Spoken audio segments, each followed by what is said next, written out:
Good morning. Welcome to everybody who's joined for today's webinar. We're going to start in just a minute as people are still logging on, so thank you for your patience. Just a minute.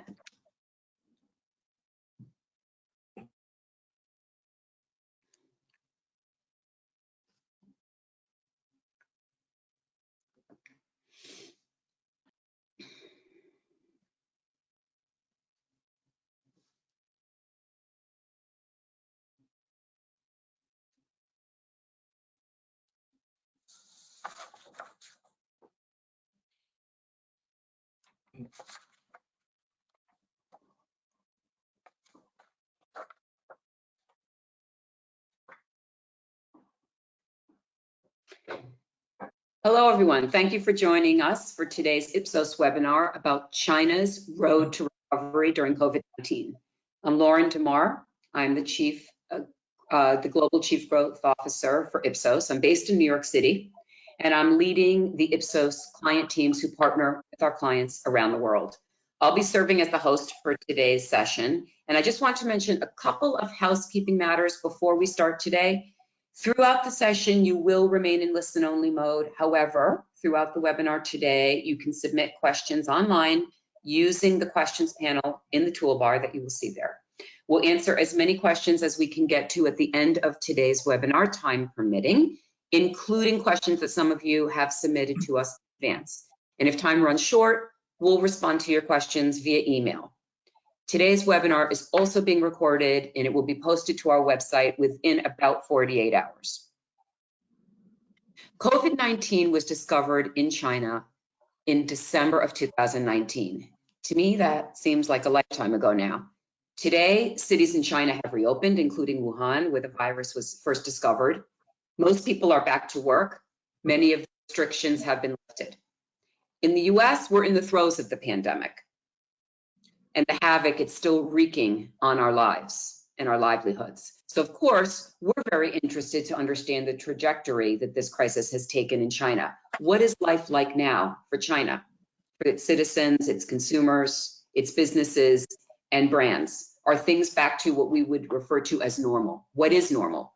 Today, we will discuss how attitudes and behaviors have changed, how different industries have been impacted, to see what we can learn and what we can reapply from China's journey.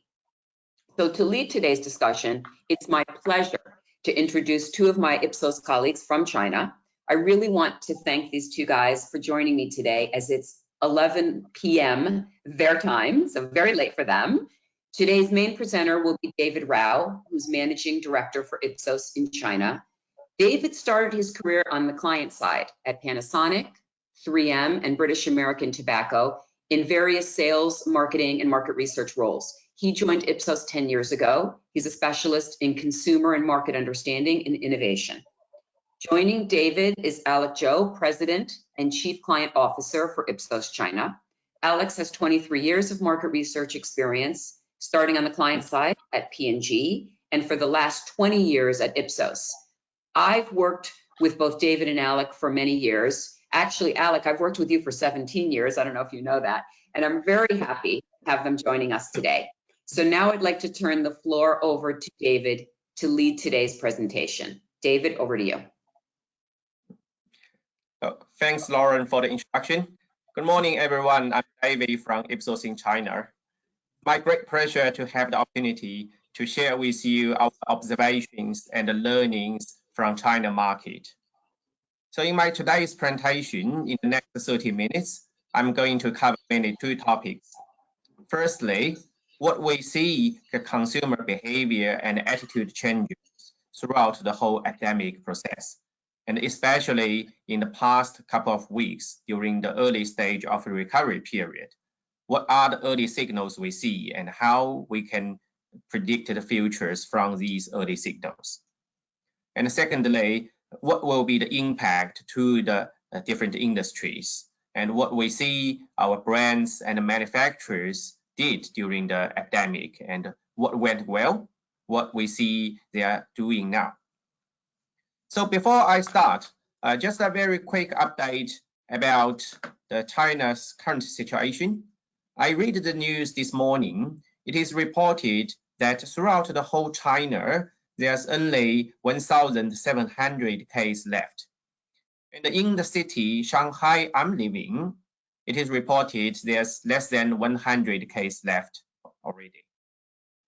And we can see start from the mid of last month, a lot of provinces and cities have gradually downgraded the emergency health warning level, and the consumers' lives are gradually back to normal. And I think one of the key signals is 2 weeks ago, it was the end of the lockdown in Wuhan, which is the center of the disease.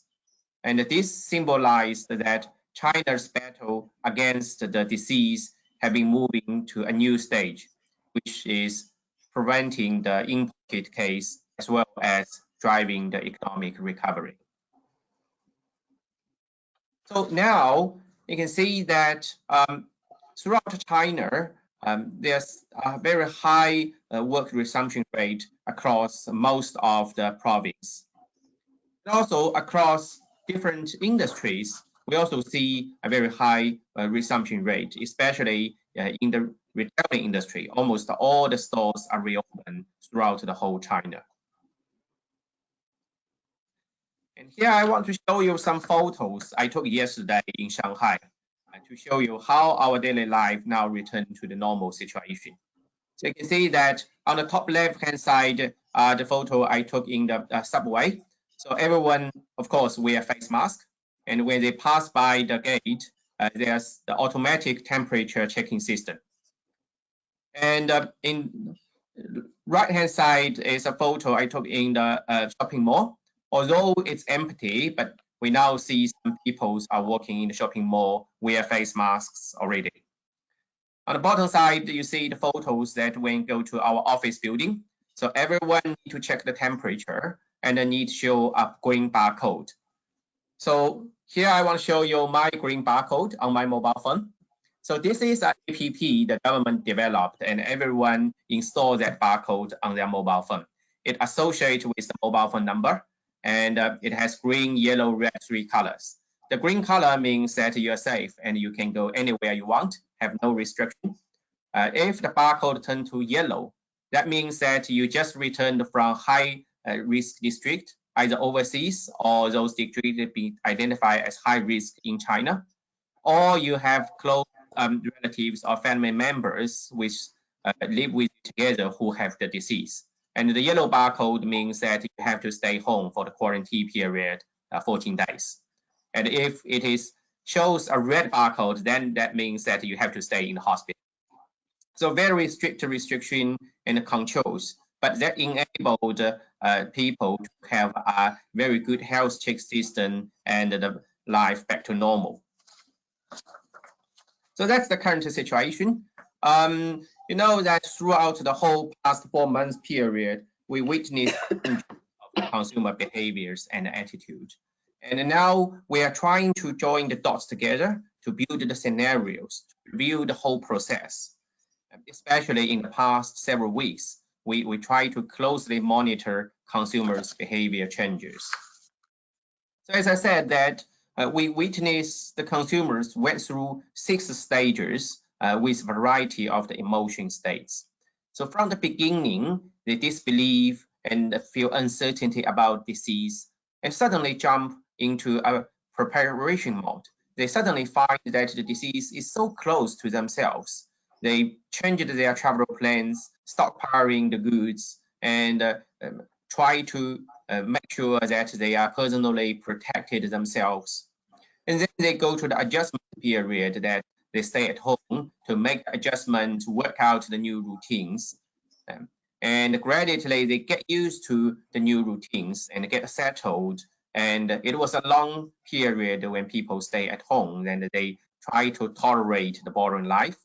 And gradually, when the city reopened, they back to normal life, they start to anticipate as well as feel more anxious about their financial situation and the financial crisis. And during the early stage, there was fear, uncertainty, and panic buying and stockpiling activities. By by that time, we witnessed a lot of brand switching activities because people jump into the supermarket, want to buy the product, and if their preferred brand are not there, they will try to select the second preferred brand or whatever on the shelf. So there were a lot of brand switching activities during the early stage when consumers try to stockpiling all the products. And everything settled until the central government and authorities take over the management of the epidemic. And the citizens started to realize the situation and form a more consistent view towards the outbreak.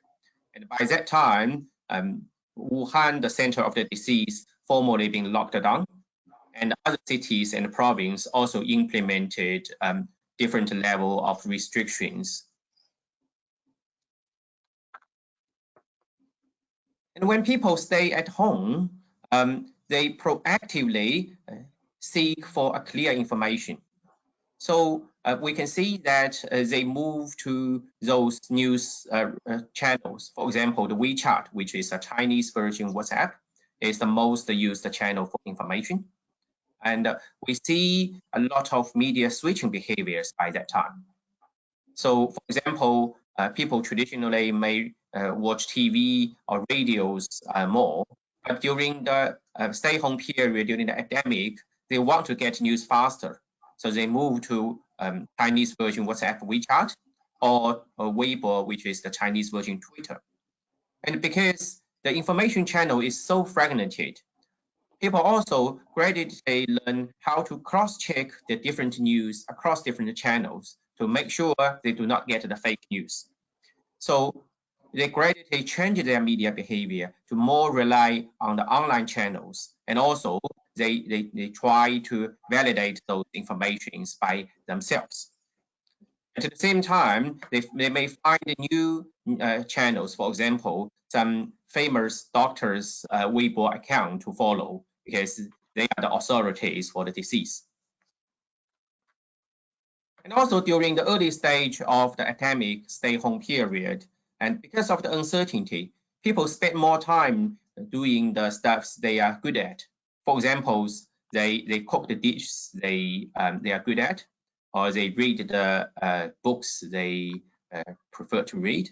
So these kind of small activities actually does show consumers' psychologically behavior to they want to control those small aspects of their life to reduce the uncertainties. And during that period, we also see that consumers tend to stick the brand they are familiar with because they want to minimize the post-purchase regret. And especially during the uncertainty period, and they want to enhance control of their life. So the brand they are familiar with gives them a more sense of control. And we can see that the majority of the consumers adjust themselves very quickly. So overall, they still feel satisfied, although they can only stay at home. So the only thing they are not as satisfied, they say the unmet needs is cannot go out. We see a huge bounce back for people's outdoor activities in the past couple of weeks. Throughout the day-to-day life, we also find that the consumers' emotions have upside and a downside. They try to make the adjustments themselves. And this kind of uncertainty in the emotional field also causes a lot of impulse purchase. And we read people's comments on e-commerce website. Some people say that, oh, I finally decided to buy a TV for myself because I think I need to treat myself well. So these kind of emotional purchase.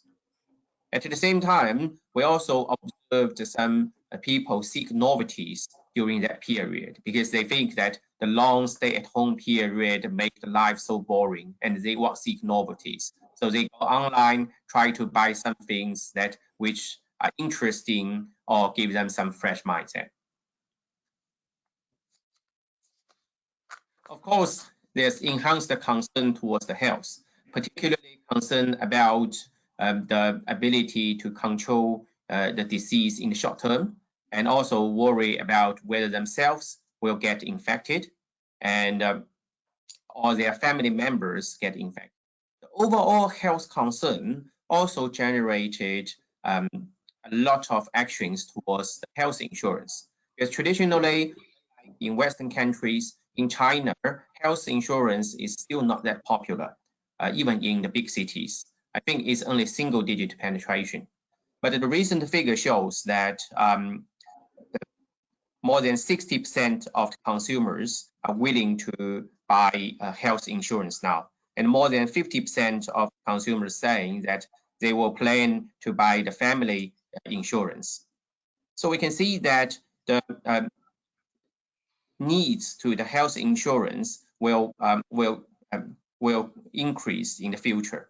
And this actually already reflected in some figure. I just received the figures of the Q1, the listed insurance companies figure, and we can see that most of the listed insurance companies got double-digit increase for their insurance income in Q1. And the epidemic is also stimulate changes in social life as well. So when people stay at home, they spend more time with family members, and they have more time to review their lifestyles. So we can see more people become health conscious and emphasize on a peaceful life. Especially in Tier 1 cities, in the past 10 years, China lived in a very fast speed. And this is the first time that everyone slowed down their pace, spend more time at home. So a lot of people use that time to review their lifestyles. And we see some posts online saying, oh, it's so great that I finally have such a long talk with my family members, or I really enjoying the days with my kids because I never had so many kids. I always work at office. So you can see that people are review their work-life balance and they cherish their life more.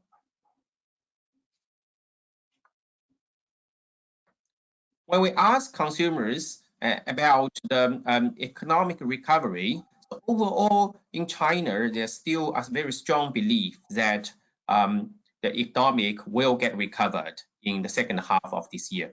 People remain very optimistic. Of course, this is not the latest figure. The latest figure shows that the confidence level slightly goes down because of the expression of disease to the world. But still that Chinese citizens are very much confident about the growth in China. And a lot of people say China will be the first country get recovered throughout the world from the disease.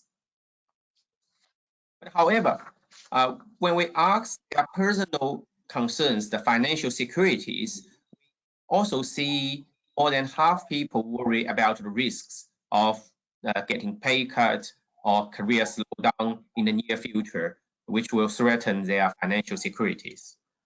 And we see that the bank reported that in Q1, the total saving in Q1 2020 increased about 1 billion RMB, which means that people put more savings in the bank, try to prepare for the futures. And another survey shows that more than 40% of the consumers say that they would reduce the spending to prepare for the financial crisis. And more than 50% of the people say they try to work harder to make more money or not get the impact by financial. So that also showed a delay in people's purchase intention, especially to the durable goods. So to wrap up, we can see there are a lot of changes in consumers' behavior. For example, people have less outdoor activity. After work, they directly go home. And the social distance does change the consumers' behavior. And the shift in the media habits, more people rely on the online media and move to the online environment, not only for shopping, but also see the advertisements, check all the medias, or even chat with their friends. And there are some brand switch behaviors during the whole epidemic process, either forced switch because of out stock or a proactive switch or seek novelty. At the same time, we also see the changes in consumers' attitude. There are more people cherish their life and families and changes their social value. There's enhanced the conscious towards the health, as well as enhanced the concern about their personal impact, especially the financial crisis. We try to compare the situation of the epidemic with what happened 17 years ago during the SARS period. In the epidemic, we thought that it might be a similar trend, that the disease can finish very quickly and the economic will recover very, very fast. However, with the number of people affected by COVID-19 increased significantly, and also we see that now China market is more integrated to the global market. So we can say that this is quite different and it's actually not comparable at all. And the recent figures also proved the same, that I saw that the government published the GDP figures for Q1. And not only like the service industry declined double digit, but also the agriculture and the manufacturer industries also have double digit decline. And overall, the GDP declined about 6.8% in Q1, which is the first time in the past 30 years that China's GDP got a negative decline, which means that the situation is even worse than 17 years ago, the SARS period. In the past few weeks, we did see some spike patterns in some categories. For example, it is reported that the Hermes Guangzhou flagship store sold $2.7 million in one day when their store reopened. And in the early April, during the Tong Sweeping festival, which is a traditional Chinese festival, people just lined up in all those outdoor scenery places. But we feel that that might just be a release of the accumulated purchase intention, and that spike won't last long, and it will still be a very slow recovery process. And during that process, some of consumers' behaviors may change back gradually, but many of the behaviors may not change back. It's not reversible. So that was the first part of my presentation. And next, I'm going to talk about the impact to our business and what brands did and what went well in China market. So obviously, there's significant impact to a lot of categories. For example, the carton categories. It is estimated there's already 500 billion yuan lost in Q1. And actually, the restaurant face a much worse situation recently, because during the lockdown period, their restaurants get closed. So they get government subsidies and they don't need to pay staff salaries. But now the restaurant get reopened. Although in the first couple of days, there's people gathered, but it's just accumulated purchasing intention. And in the recent couple of weeks, we see that for a lot of restaurants, there's still not enough consumers goes in, but they still need to pay staff salaries and those variable costs, which means that they get even difficult situation than before, which caused a lot of small restaurants closed or go bankrupt. The same does the tourism and the transportation industry.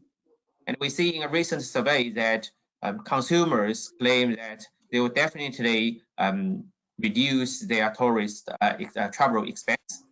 Not only they will cancel the plans to go overseas for travel, but also they will be very cautious about their travel plans even within China.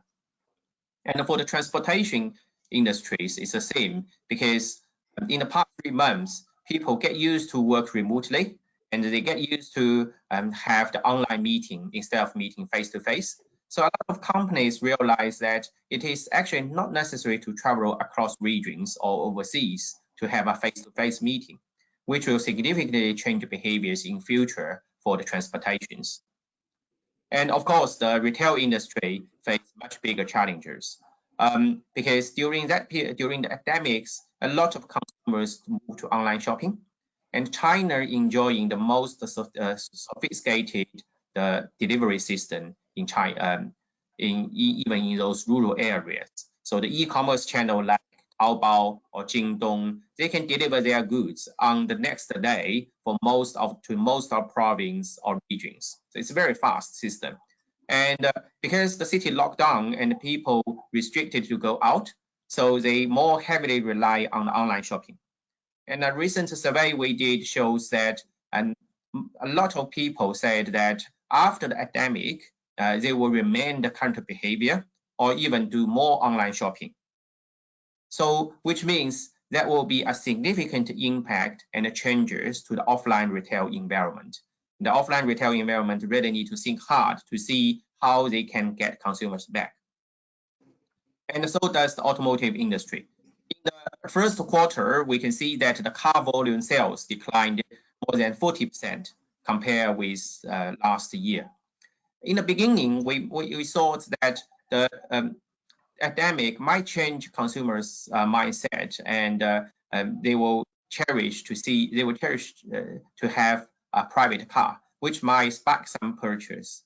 However, now it goes to financial crisis. A lot of consumers actually think to delay their big spendings, and especially the second-time car buyer or those upgrade car buyers, they may delay their spendings. So I interviewed experts from the automotive industry. They told me that they are not that optimistic about the recovery in this year, and they still predict throughout the year it will be a decline trend compared with last year. Now, of course, that there are many categories that we can see a growth throughout the crisis. For example, the hygiene categories. Originally, it's not a routine purchase, but now that it has become a routine purchase item to many families' basket.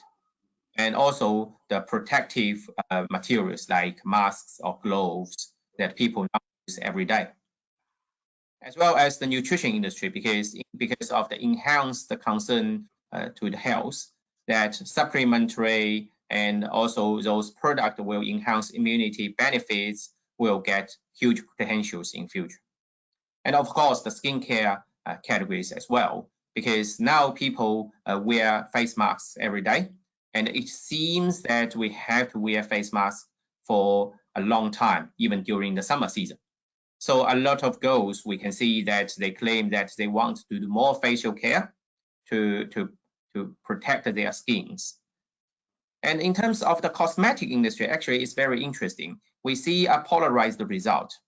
Some of the girls claim that they will reduce the purchase of cosmetic items because they spend more time at home and they don't think they need makeup.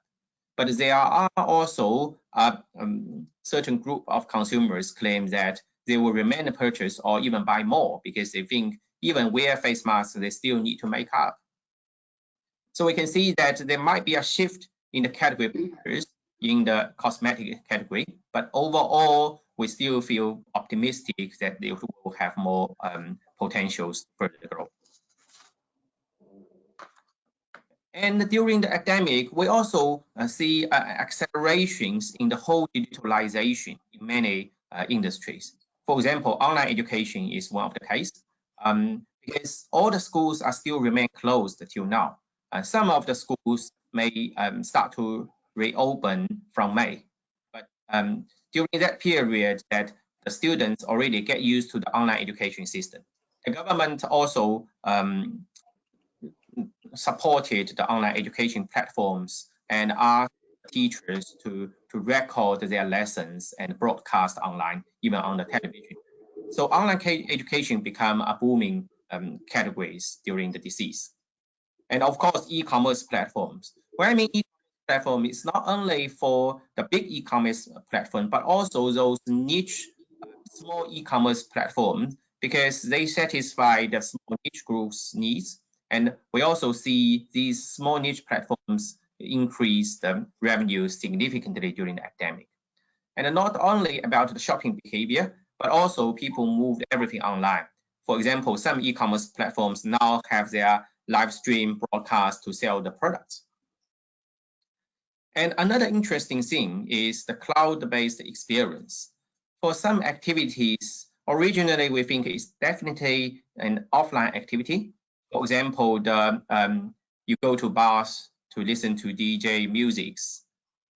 And then now, because all the bars are closed during the lockdown period, so some famous bars have launched the live stream DJ music to let people listen to those musics at home, as they will drink the alcohols and enjoying the environment at home. And it goes very popular among the young generations. So those kind of cloud-based experience become a more popular trend in China, especially in the high-tier cities. So we can see that in a time of crisis, there exist many challenges and opportunities to the business. So they can also act as an accelerator or agent for the changes. So for the business, we really need to think about a fast development to see how we can understand those consumer needs, how we can fastly develop our offers, either service or product, to meet with those needs. And in China, the brands are moving very fast, especially during the early stage of the we see a lot of local brands take the social responsibility. They directly donate the monies to the government or to Wuhan, and they donate medical devices, medicines to the hospital. And Chinese citizens do believe those major brands should take the social obligations to their customers and to the citizens. And we also see a lot of brands change their campaign messages. They make the big brands, they support those social actions and focus on deliver a message of empathy, a sense of helpfulness. And a lot of brands pay attention to the tons of messages in the advertisement. On the left-hand side, you see that that's one of the famous alcohol brand in China. And they changed their message. They try to promote emotional connections, love connections among friends together online. So these kind of emotional connections encourage the people to share stories with their friends, really get good feedback. By the way, the alcohol industry also had huge impact during the pandemic, especially the premium alcohols. Because in China, those premium alcohols usually be consumed during the business occasions or family or friends gathering occasions. But because of the disease that people reduced outdoor activities, so it has significantly impacted, and we can foresee that in the near future, the impact will remain. Those light alcohols, especially consumed at home, get less impacted. But overall, we think that the alcohol industry will also decline as well. Another interesting thing is for the brand that some of the brands that they smartly utilize the public relationship activities to engage their consumers and try to drive buzz during the COVID-19. So for example, Haidilao is one of the very famous hot pot chain store in China. They increased the price about 6 because they're so famous and people love that brand and get a lot of complaints after the price increase. So decide to reduce the price to the normal level, and then they make very big apologize to the consumer, saying that we understand it's a difficult period. We want to stay with you to go through this period, so we will cancel the price increase.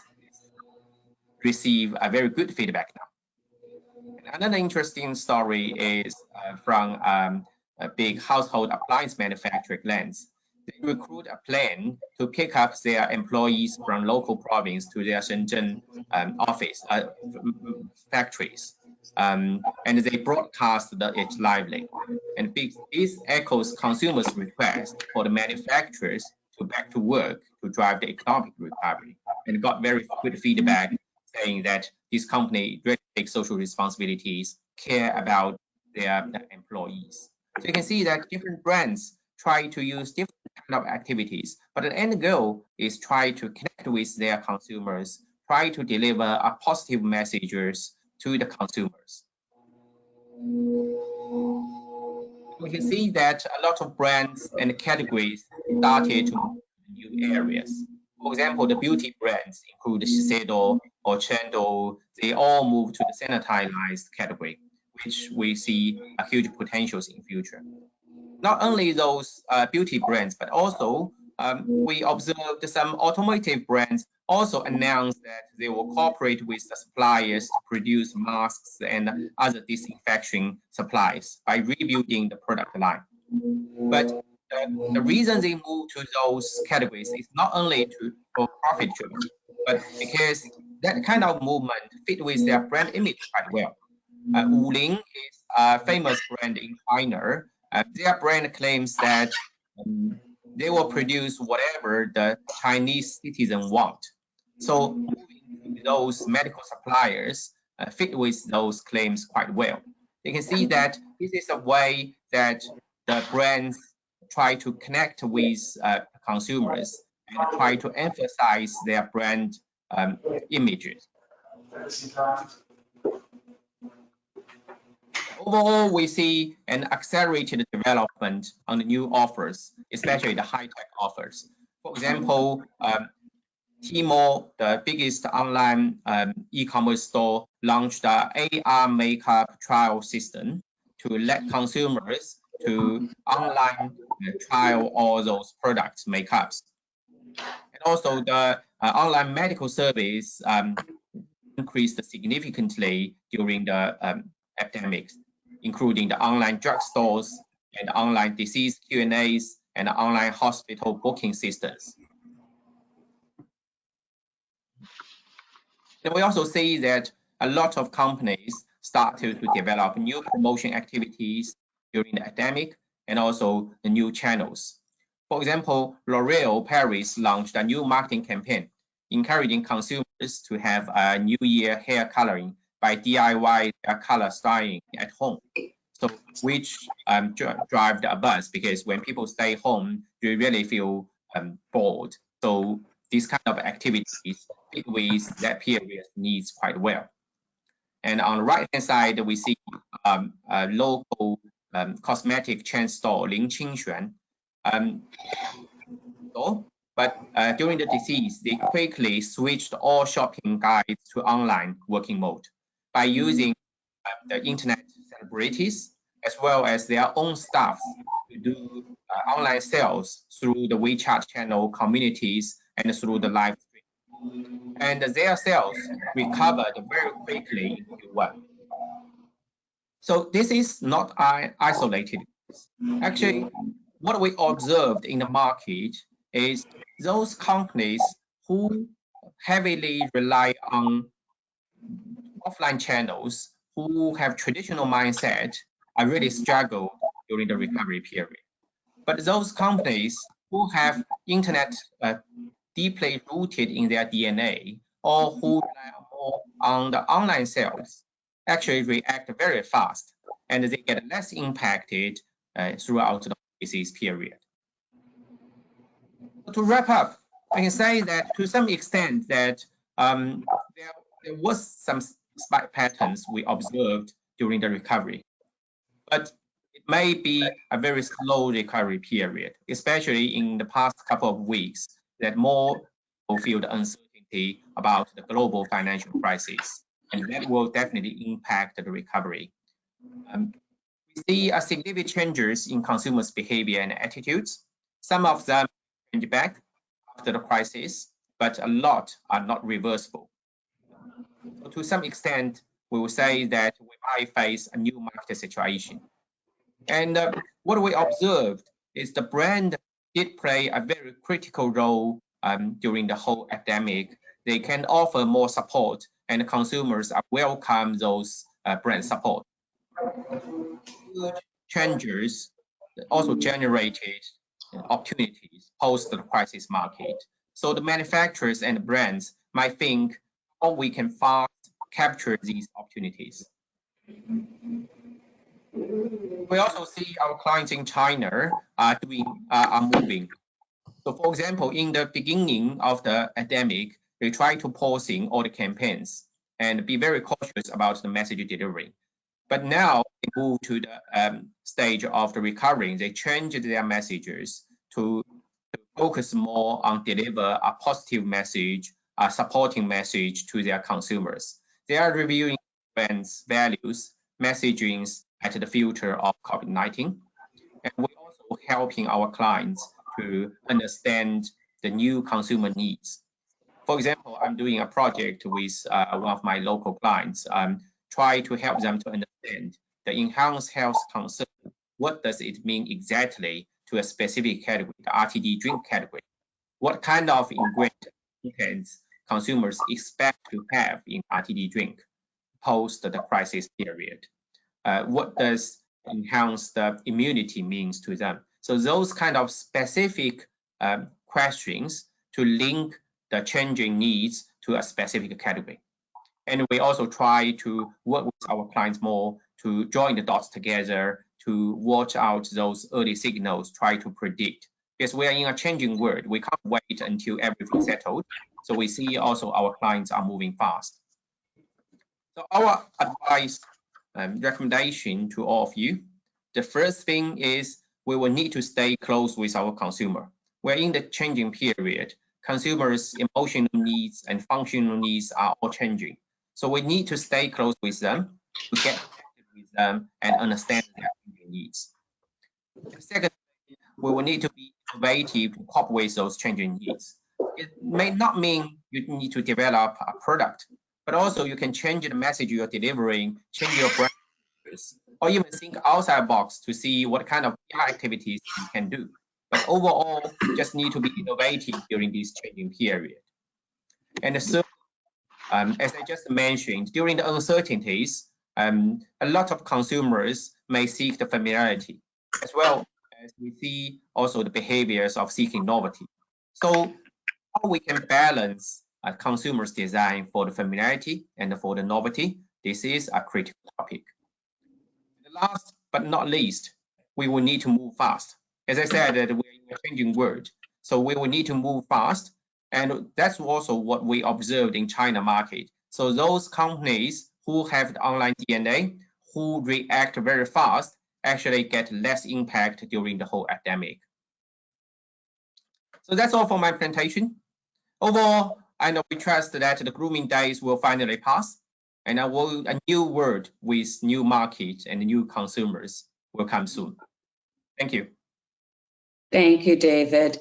We're going to move into the Q&A. Just to kind of remind everybody, there is a question box if you want to submit any online questions for David, and Alec will join in the Q&A as well. I also want to apologize for all of the noise. Right when you were presenting, there was somebody outside who decided to blow their leaves, and so there was a lot of noise. I was trying to move to another room, so I apologize for that, David. All right, so there is some questions that have come in. The first is for David. Do you feel that the behavioral changes that you witnessed in China will be the new norm, or are they more just temporary changes? What do you think? We're still at very early stage of the recovery period, and people's behavior continually changing. So it's still early to say which behavior will change back, which behavior will return as a new norm. But overall, I can say that some of the things will become new norm, and it's not reversible. For example, move online, because more consumers move to online purchase. Not only online purchase, rely on online media or the whole online environment. So move online is one of the things not reversible. They will not change it back. And another thing is digitalization. So we can see that, as I just mentioned, the cloud-based experience, digitalized experience. And also we see the manufacturers, brands do more and more digitalized marketing, use the MarTech technologies. So the overall technical changes, the digitalization, this trend will be not reversible. And in terms of the social distance, this is something might change back. And we can see that at least in the short term, consumers get used to the current social distance. They get used to the to have less outdoor activities. But I think that to some extent that will change it back if the disease can be settled in the short term. Of course, the social distance will not change For example, people now get used to work from home or have to accept the remote education system. And once they have those kind of behaviors, it will be very hard to change it back. Right. You did, David, you did mention a couple of other things during your presentation. I wanted to see what you thought about the longevity of those changes. You mentioned brand switching, shifting in media consumption, some specific categories that had grown during the crisis, such as, you know, nutrition, supplements, vitamins, healthier eating, these kinds of things. Do you see any of those changes continuing? Yeah, definitely the enhanced health concern will be one of the things I think is also not reversible, at least in the short term. So that will impact consumers' behavior in terms of buying more nutrition, also chasing more health life, like impact the sports categories as well. And another thing is the brand switching. That might change it back because the brand switch during the epidemic may cause by consumers the out of stock. Also, consumers seek for novelty. So those kind of things may not last long. So the brands, so once they back to the normal life, consumers may still back to their familiar brand. And because at the uncertainty, they may rely more on the familiar brand. However, because there's a financial crisis, definitely, and people may worry about their financial situations, that might cause a new brand switch because people may downgrade their purchase and they may change their brand and to seek a more safe purchase. So that kind of behaviors, we see some early signals, but still at an early stage. Okay. Yeah, Lauren, maybe I can make some, you know, Alec. Yeah, I can make some addition input here. Basically, we already, you know, paid attention to notice two growing needs. One need from consumers about, you know, the shop for the for safe. That means, you know, after, you know, post the virus, the people, you know, they want to buy the, you know, products with high quality, with the more secure, you know, feelings. The other growing needs is about the indulgence. You know, in fact, you know, David just gave one example for the Holmes flagship store in Guangzhou. You know, because of, you know, so many accidents, unexpected things happened during the, you know, epidemic. So some people say, okay, I should buy something, you know, just in case, you know, I should buy something, you know, expensive or just for self-indulgence. So these are two growing needs, maybe will be existing for some time, even after the epidemic. That makes sense. So security, high quality, safety, self-indulgence, other changes that could persist. Alec, there is another question I think would be interesting to have your perspective on. Do you see some particular demographics or consumer profiles which have been the most impacted, the most changed, either behaviorally or attitudinally by COVID-19? Okay, I think, you know, basically, you know, the epidemic, you know, impact everyone, right? So, but based on our observation, maybe for some generation, like the elder generation, you know, they change the most. Because, you know, one thing that, you know, during this period, you know, they got more time, you know, the whole family are stay together. And in the past, maybe this older generation, they are not so familiar with these technologies, but they got a chance to learn from their kids. True. And yeah, and also they get, you know, the support from the kids. So they also, you know, start to learn, buy things from online. They see, they watch the, you know, the short videos from the, you know, their mobile phones. So this does change a lot. And so even for the, you know, the social media platform, you know, the older person, you know, start to, you know, use that to communicate with the, you know, very young generation. So I always say, yeah, the older generation, you know, they change their behavior and their attitude. Are the older consumers doing the TikTok dance challenges now? Yes, that's true. Yeah. Okay. On the next question, it would be good to have both of your perspective on this one. How have companies in China changed their marketing strategies as a result of COVID-19? Are there any particular lessons that you can share with us there of how marketing strategies have changed? Well, I would say there are a lot of cases because traditionally China market, a lot of brands, especially local brands, they pay more attention to the short-term win. So they heavily on promotion activities, even in the campaigns, marketing campaigns, the message they're delivering is discount and promotion.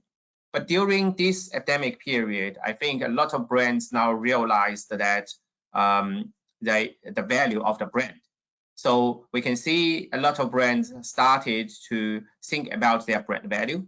So they do a lot of PR activities to support the government, support the actions against the disease, as well as they use their brand to do emotional connections to the consumers. So really, it's a shift from short-term promotion to a long-term brand building, as well as the emotional connections. And you can see the examples from my previous presentation. We see a lot of brands doing the PR activities, or they try to change their campaign message to be more focused on emotional connections with their consumers.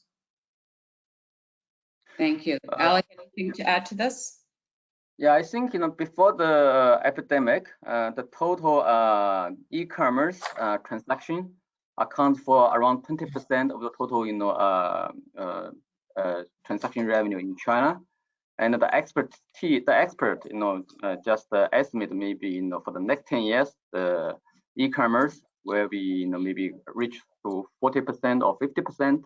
Wow. But with this epidemic happened, so all the people believe the e-commerce will be growing much more quickly. So maybe we can expect maybe the e-commerce will account for 40% of the total transactions in the next 5 years, because all the people, even for the older people, they are used to for the e-commerce transaction. And the other big change is also about the communication channels. Because even the older people, they also like what I said, TikTok. They like really short videos, and so and a lot of web celebrity economy with live video stream things. This kind of communication tools are getting more and more popular. So this kind of habits already happened. So they won't change. So so yeah. So following on to, you talked about communication channels. Maybe this is a question for David or Alec, whoever wants to answer. So let's talk about communication strategy and content based on your experience. So how do you think companies should be communicating to their consumers during and after COVID-19? Should they be changing the way they communicate? What do you think? In the beginning of the epidemics, we see a lot of brands pause their campaigns and advertisement because it was all in a sudden. So they feel that some of the messages, especially during the Chinese New Year, is celebrating and happy mood, may not be that appropriate. So they paused all the campaigns. But to us, that if we review the whole process, our recommendation is definitely we need to keep communicate rather than go dark. So the message will be very important, and to keep communication. And we do see that our consumers do want to hear from those brands who take the responsibility, who can offer aid during that period.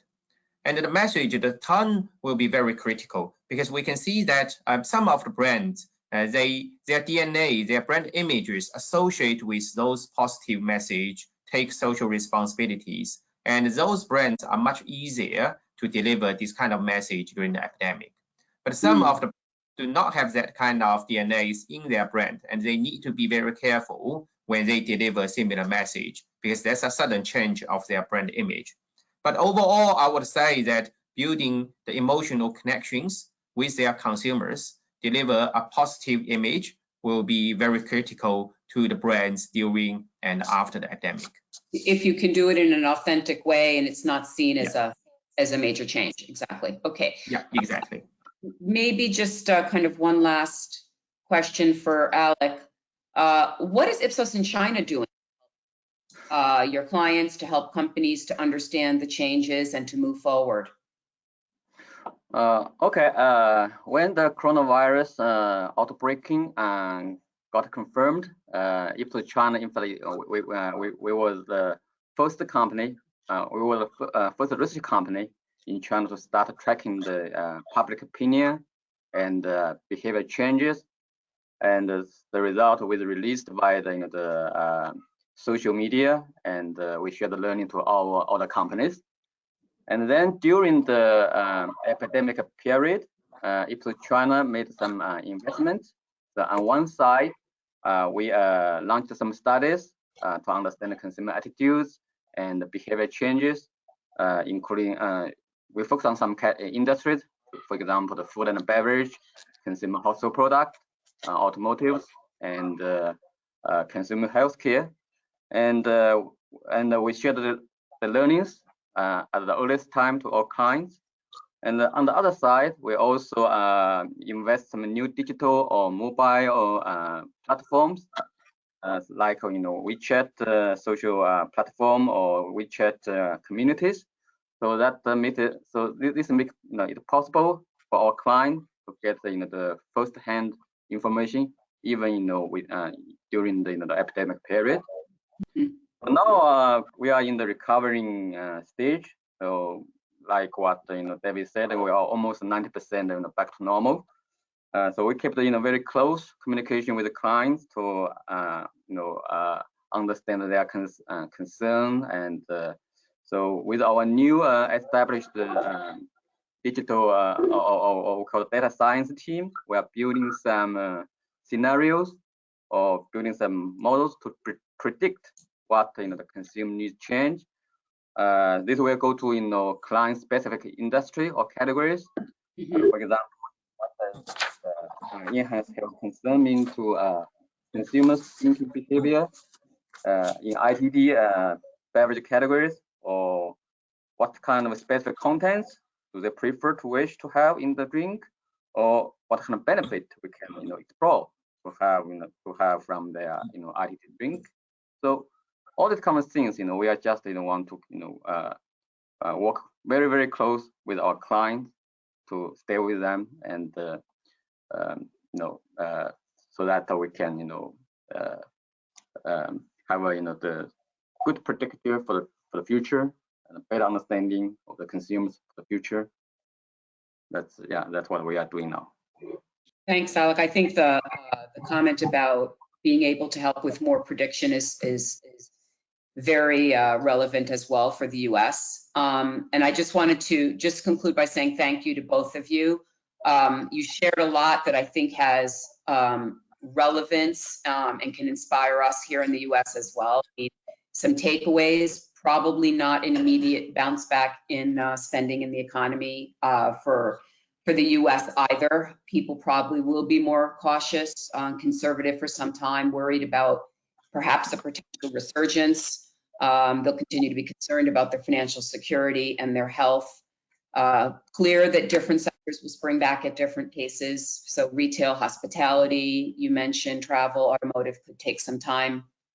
And people may continue to prioritize their more basic needs versus needs that they see perhaps as more discretionary or nice to have, or that can perhaps be postponed for a while. But one of the things I thought was interesting, in a world where people continue to be worried about physical connection, and you talked about that in your presentation, they will still seek connection. So they have to find other ways to enable them to do that virtually and helping them connect. And companies can do that through their brands, and that's more important than ever. So brands that are positive, that are reassuring, who can express a greater purpose, as you mentioned, help foster a sense of community, help consumers to cope or provide them with solutions that they need to manage their lives now, will benefit today and will continue to benefit tomorrow. So I know it's really late for you guys. Thank you again very much to people who attended the webinar today. Thank you for your time. We will be posting the recording within 48 hours to our website. And that concludes our webinar for today. Thanks, everybody. Thank you. Thank you, everybody. Thanks. Bye. It's our pleasure, and stay safe. You too. Take care. Yeah, bye bye. Thanks. Bye.